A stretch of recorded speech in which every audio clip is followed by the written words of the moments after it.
दिल्लीतील जंतर मंतरवर पोलिसांकडून झालेल्या लाठीचार्जच्या निषेधार्थ आज वंचित बहुजन आघाडीच्या वतीने महाराष्ट्र राज्यभर बंदची हाक देण्यात आली आहे। याच पार्श्वभूमीवर अहिल्यानगर जिल्ह्यातील शेवगाव इथेही वंचित बहुजन आघाडीच्या वतीने बंदचं आवाहन करण्यात आलं होतं। शेवगावच्या नागरिकांनी आणि व्यापाऱ्यांनी या बंदला उत्स्फूर्त प्रतिसाद दिल्याचं पाहायला मिळालं। विशेष म्हणजे या आंदोलनात वंचित बहुजन आघाडी सोबत डाव्या पक्षांनीही सहभाग नोंदवला होता। पाहुयात या संदर्भात वंचित बहुजन आघाडीचे राज्य उपाध्यक्ष प्राध्यापक किसन चव्हाण काय म्हणाले। नीट पेपर फुटीचा घोटाळा झाला, त्यामध्ये देशभरातल्या किमान 30 विद्यार्थ्यांनी आत्महत्या केल्या आणि म्हणून देशाचे जे केंद्रीय शिक्षा मंत्री आहेत धर्मेंद्र प्रधान यांनी तातडीने राजीनामा द्यावा या मागणीसाठी शास्त्रज्ञ सोनम वांगचुक 23 दिवसापासून उपोषणाला बसले आहे। अत्यंत निर्दयीपणे 20व्या दिवशी पांढरे कपडे टाकून गुन्हेगारासारखं त्यांना उचलून नेलं। त्याच्यानंतर संसदेवरती कॉक्रोच पार्टीचे अभिजित दिपके आणि त्यांच्या सर्व सहकारी आणि देशभरातले जे लाखो विद्यार्थी जमले त्याने संसदेवरती मोर्चा काढला। खरं म्हणजे सरकारची भूमिका असली पाहिजे होती, सरकार म्हणून त्या विद्यार्थ्यांशी बोलायला पाहिजे होतं। ते कुठल्या राजकीय पक्षाचे लोक नव्हते, त्यांची मागणी एकच होती की 30 विद्यार्थ्यांनी आत्महत्या केल्या, शिक्षण मंत्र्यांनी राजीनामा दिला पाहिजे। पण हे सरकार हे हिटलरशाही प्रवृत्तीचं सरकार आहे। नरेंद्र मोदी हे हिटलरशाहीने वागतात आणि मग कुणाचं ऐकून घ्यायचं नाही, कुणाबरोबर चर्चा करायची नाही, कुणाबरोबर बोलायचं नाही आणि मग विद्यार्थ्यांबरोबर सुद्धा त्यांनी संवाद साधला नाही। आणि संसदेवरती चाललेला जो मोर्चा होता त्याच्यामध्ये ज्या पद्धतीनं इंग्रजाच्या जनरल डायरने जालियनवाला बाग हत्याकांडामध्ये बेछूटपणे गोळीबार केला आणि हजारो माणसं भारतीय मारले गेले, त्याची आठवण करून देणारा पर्वाचा प्रसंग होता।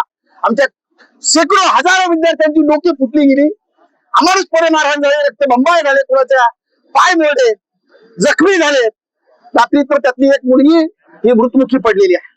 मला असं वाटतं की हे जे सरकार आहे, सरकार दादागिरी तानाशाहीने चालते। आम्ही तुमचा आवाज दाबू ही भूमिका या सरकारची आहे।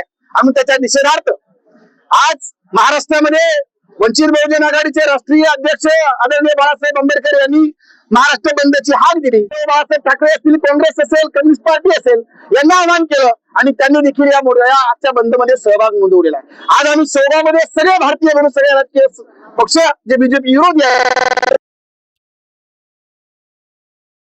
विद्यार्थी आहेत कडे एकदम बंद शेवगाव कडे कोण असं बंद या ठिकाणी व्यापाऱ्यांनी उत्स्फूर्तपणे दुकानदारांनी पाळलेला। म्हणजे याचा अर्थ असा आहे की लोक भाजपच्या विरोधामध्ये त्या घटनेचा निषेध करण्यासाठी लोक रस्त्यावरती येत आहेत। आम्ही देखील त्यांचा या ठिकाणी निषेध व्यक्त करतो आणि सांगू इच्छितो की हा देश लोकशाही प्रधान आहे, हा देश संविधानावरती चालतो। हिटलरशाहीची प्रवृत्ती या देशामध्ये कदापि आम्ही खपून घेणार नाही, कारण या देशानं अनेक स्थित्यंतर पाहिलेली आहे। पहिली इंग्रजाच्या विरोधात लढाई झाली, आता ही दुसऱ्यांदा मोदी आणि शहाच्या विरोधात ही लढाई सुरू झालेली आहे आणि म्हणून हे मोदी शहा भाजप हटाव आणि देश बचाव अशा पद्धतीचं वातावरण या देशात। कोणी सुरक्षित नाहीये, महिला सुरक्षित नाही, विद्यार्थी सुरक्षित नाही, कामगार मजूर कोणी सुरक्षित या ठिकाणी नाही आहेत। सगळे भांडवलदारांच्या घशामध्ये घातलेलं आहे आणि म्हणून हे मोदी आणि शहा हटवले पाहिजेत। विद्यार्थ्यांना त्यांनी प्रचंड बेदम मारहाण केलेली आहे आणि म्हणून आमची घोषणा आहे की मोदी शहा कायर आहेत। मोदी शाह कायर है, मोदी शाह कायर है, काळे मोदी शाह कायर है। आणि या कायरांना उत्तर डॉक्टर बाबासाहेब आंबेडकरांचं संविधान आणि या देशाला एकत्रित करणारा जय भीमचा नारा हेच उत्तर त्यांना आहे। म्हणून जय जय जय जय जय भीम, अरे जय जय जय जय जय भीम। व्यापाऱ्यांचं, दुकानदारांचं, शेवगावकरांचं मनापासून या ठिकाणी त्यांनी उत्स्फूर्तपणे बंद पाळला। सगळ्यांना मनापासून धन्यवाद देतो। धन्यवाद।